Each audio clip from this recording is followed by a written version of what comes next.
नमस्कार छात्रों, प्रस्तुत काव्य में सीता हरण का प्रसंग दिखाया गया है, जिसके बाद राम के वन की अवस्था दिखाई देती है। देखो। उसी के विनाश का कारण। सीते! रघुनंदन! सीते! नमस्कार छात्रों, आज हम देख रहे हैं इकाई दूसरी, पहला काव्य बरस ही जलद, जिसके कवि गोस्वामी तुलसीदास जी है। अब इस कविता में कवि तुलसीदास जी ने रामचरितमानस के किष्किंधा कांड से यह काव्य लिया गया है। यह कवि ने वर्षा ऋतु में होने वाले परिवर्तनों का सुंदर वर्णन किया है। उन्होंने वर्षा के साथ साथ समाज की स्थिति, विविध गुणों दुर्गुणों को भी दर्शाया है। सीता हरण के बाद श्री राम जी लक्ष्मण के साथ सीता मैया को खोज में भटक रहे थे। उस समय का वर्णन चौपाई एवं दोहा छंद में किया है। अब इसके बाद पद्य संबंधी जानकारी थोड़ी सी जान लीजिए। देखिए क्या है। प्रस्तुत पद्यांश गोस्वामी तुलसीदास रचित रामचरितमानस महाकाव्य के किष्किंधा कांड से लिया गया है। यह पद्यांश चौपाई एवं दोहा छंद में है। यहाँ गोस्वामी जी ने वर्षा ऋतु में होने वाले परिवर्तनों का सुंदर वर्णन किया है। उन्होंने वर्षा के साथ ही साथ समाज की स्थिति, विविध गुणों दुर्गुणों को भी दर्शाया है। यानी कि अभी जो हमने आपसे बताया कि रामचरितमानस के किष्किंधा कांड से यह काव्य लिया गया है, जिसमें वर्षा ऋतु में होने वाले परिवर्तनों का सुंदर वर्णन यहाँ पर तुलसीदास जी ने किया है। साथ ही उन्होंने विविध गुणों और दुर्गुणों को भी यहाँ पर दर्शाया है। उपरोक्त प्रसंग सीता हरण के बाद का है। श्री राम लक्ष्मण सीता जी की खोज में भटक रहे हैं। सीता जी के बिना श्री राम व्याकुल है। रामचंद्र जी कहते हैं, आसमान में बादल घोर गर्जना कर रहे हैं। पत्नी सीता के न होने से मेरा मन डर रहा है। आकाश में बिजली ऐसे चमक रही है जैसे दुष्ट व्यक्ति की मित्रता स्थिर नहीं रहती। यानी कि प्रस्तुत काव्य में जो प्रसंग है वो सीता हरण का है। यानी कि रामायण हम जानते हैं, जब रावण ने सीता का हरण किया, वहाँ का प्रसंग यहाँ पर दर्शाया गया है। और उसके बाद प्रभु रामचंद्र और लक्ष्मण दोनों इस सीता की खोज में लगे हैं। प्रभु सीता के बिना श्री राम व्याकुल से हो गए हैं। और ऐसे ही वक्त आसमान में बादल घिर आए हैं और पत्नी सीता के न होने की वजह से प्रभु राम के मन में घबराहट निर्माण हो रही है। और इधर प्रकृति में बिजली भी चमक रही है, मानो जैसे कि दुष्ट व्यक्ति की मित्रता कभी स्थिर नहीं रहती। इसके समान बिजली का चमकना वहाँ पर नजर आ रहा है। अब काव्य के देखिए पहली दो पंक्तियाँ। घन घमंड नभ गर्जत घोरा, प्रियाहीन डरपत मन मोरा। दामिनी दमक रहही घन माही, खल के प्रीति जथा थीर नाही। अब घन मतलब बादल और घोरा मतलब भयंकर। साथ ही डरपत यानी कि डरना जिसे हम कहते हैं। दामिनी दमक रही ही घन माही, दामिनी बिजली, दमक मतलब चमकना। खल मतलब दुष्ट व्यक्ति और खल के प्रीति जथा थीर नहीं, जथा मतलब जैसे कि। यहाँ पर श्री रामचंद्र कह रहे हैं, आसमान में बादल अहंकार से घुमड़ घुमड़ कर घोर गर्जना कर रहे हैं। प्रिया अर्थात सीता के बिना मेरा मन डर रहा है। आकाश में बिजली ऐसे चमक रही है जैसे दुष्ट व्यक्ति की मित्रता स्थिर नहीं होती। यानी कि दुष्ट व्यक्ति के समान इस बिजली का चमकना प्रभु रामचंद्र जी को नजर आ रहा है। बरस ही जलद भूमि नियराए, जथा नव ही बुध विद्या पाए। बूंद अघात सह ही गिरी कैसे, खल के बचन संत सह जैसे।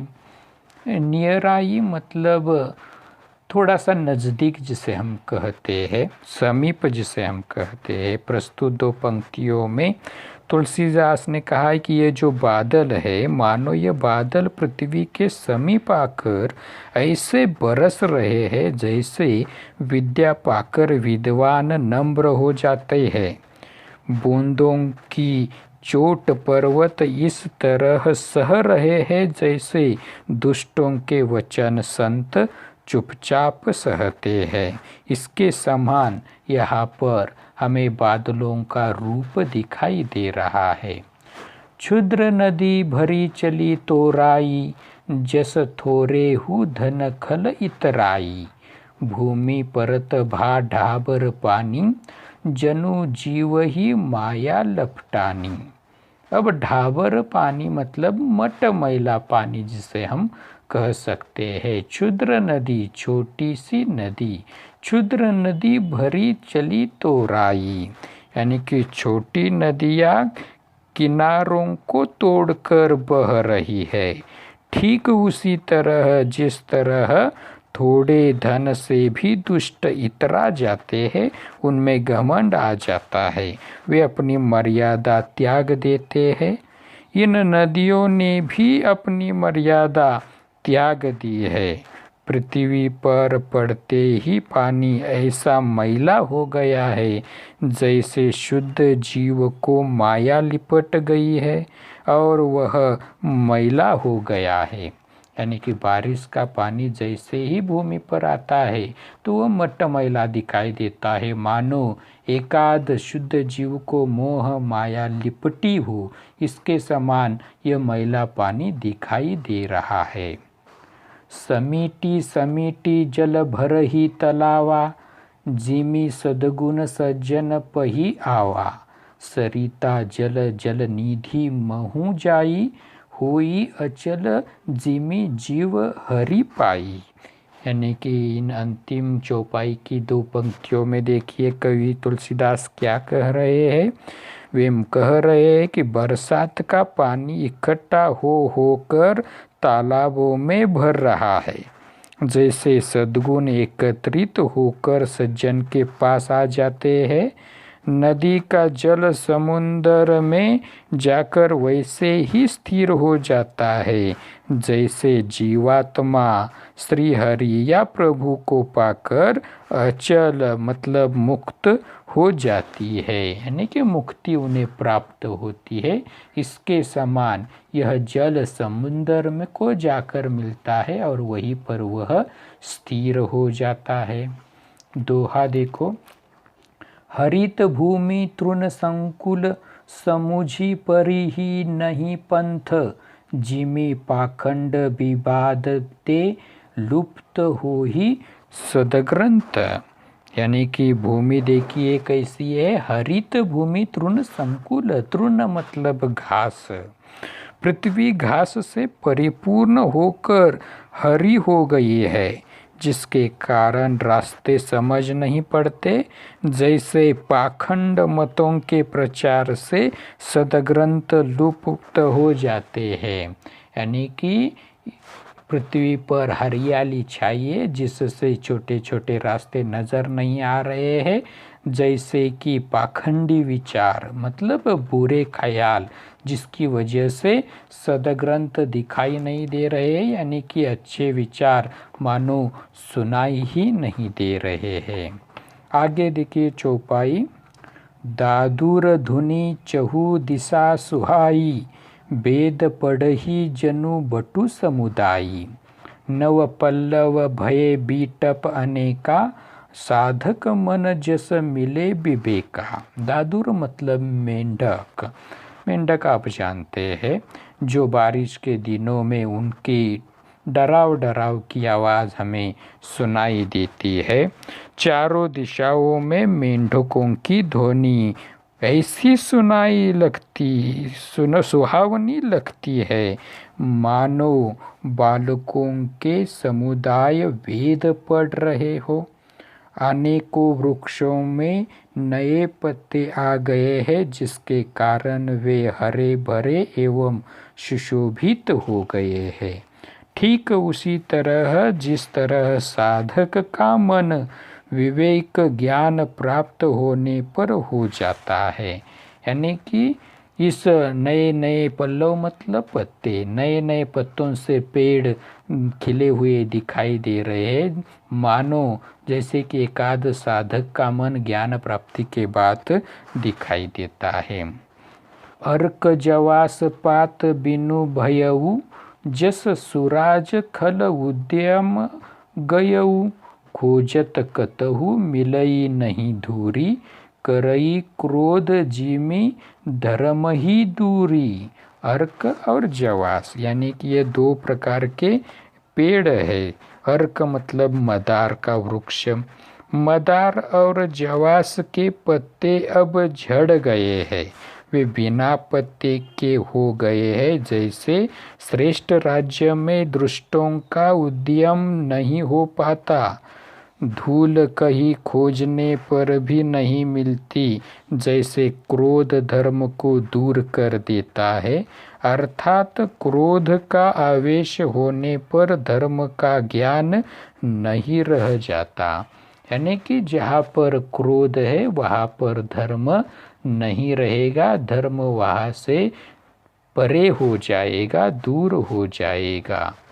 शशि संपन्न सोह मही कैसी, उपकारी के संपत्ति जैसी, निशितम घन खद्योत विराजा, जनु दम्भिन्न कर मिला समाजा। यानी कि देखिए, खद्योत मतलब जुगनू और दम्भिन्न मतलब घमंड की वृत्ति जिसे हम कह सकते हैं। जैसे कि शशि संपन्न मोह मही कैसी, उपकारी के संपत्ति जैसी। यानी कि यह पृथ्वी अन्न से युक्त लहलहाती फसलों की खेती से हरी भरी पृथ्वी कैसी सुशोभित हो रही है, जैसी उपकारी पुरुष की संपत्ति हो। यानी कि जो पुरुष उपकारी है वो अपनी संपत्ति का उपयोग अन्य लोगों के हित के लिए करता है। रात के घने अंधकार में जुगनू जगमगा रहे हैं, लगता है मानो दंभियों का समाज, घमंडियों का समाज आ जुटा हो।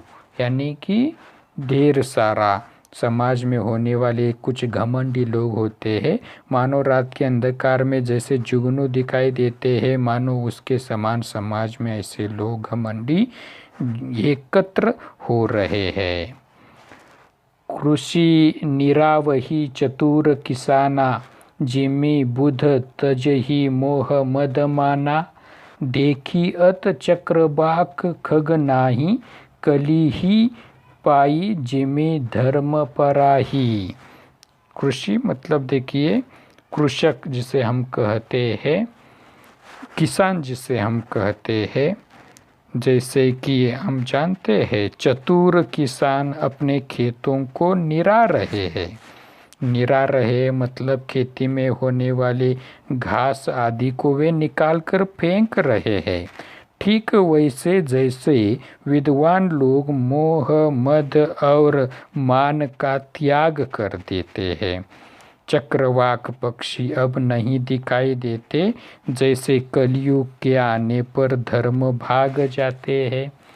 यानी कि किसान का और चक्रवाक पक्षी का यहाँ पर तुलसीदास जी ने उदाहरण दिया है, जिसके साथ साथ उन्होंने समाज की यानी कि दुर्गुणों का भी चित्रण किया है।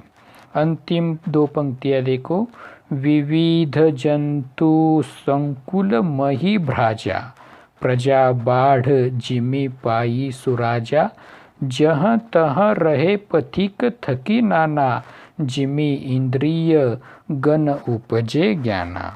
पृथ्वी अनेक तरह के जीवों से भरी हुई है, उसी तरह वह शोभायमान है। उन जीवों से वह शोभायमान दिखाई दे रही है, मतलब ढेर सारी जैव विविधता प्रकृति में है। जैसे सुराज्य पाकर प्रजा की वृद्धि होती है, मतलब अच्छा राज्य, सुराज्य मतलब अच्छा राज्य पाकर वहाँ पर प्रजा बढ़ती जाती है, वृद्धि होती है। जहाँ तहाँ अनेक पथिक थक कर ठहरे हुए हैं। जैसे ज्ञान उत्पन्न होने पर इंद्रियां शिथिल होकर विषयों की ओर जाना छोड़ देती है। मतलब यहाँ जहाँ तहाँ पथिक मतलब यात्री जिसे हम कहते हैं, ठहरे हुए, मानो एकाद यानी कि तपस्वी जब उसे ज्ञान प्राप्त होता है तो उसकी इंद्रियां शिथिल पड़ जाती है, क्योंकि विषयों की ओर जाना वह अब छोड़ देती है, यानी कि ज्ञान की प्राप्ति ढेर सारी उन्हें हो चुकी होती है। दोहा देखिए अंतिम, कबहू प्रबल बह मारुत, जहाँ तहाँ मेघ बिलाही, जिमे कपूत के उपजे कुल सदरम नसाही। मतलब देखिए क्या है, कबहू मतलब कभी कभी, कभी कभी वायु बड़े जोर से चलने लगती है। वायु मतलब हवा, यानी कि कभी कभी हवा बड़े जोर से चलने लगती है, जिससे बादल जहाँ तहाँ गायब हो जाते हैं, यानी कि बादल वहाँ से दूर निकल जाते हैं इस वायु की वजह से।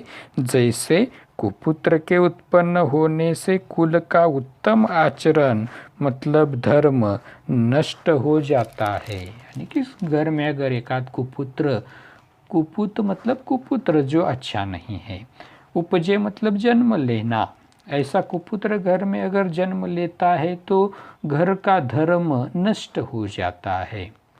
कबहू दिवस मह निबिड़तम, कबहुक प्रगट पतंग, बिनसई उपजई ज्ञान जिमी, पाई कुसंग सुसंग।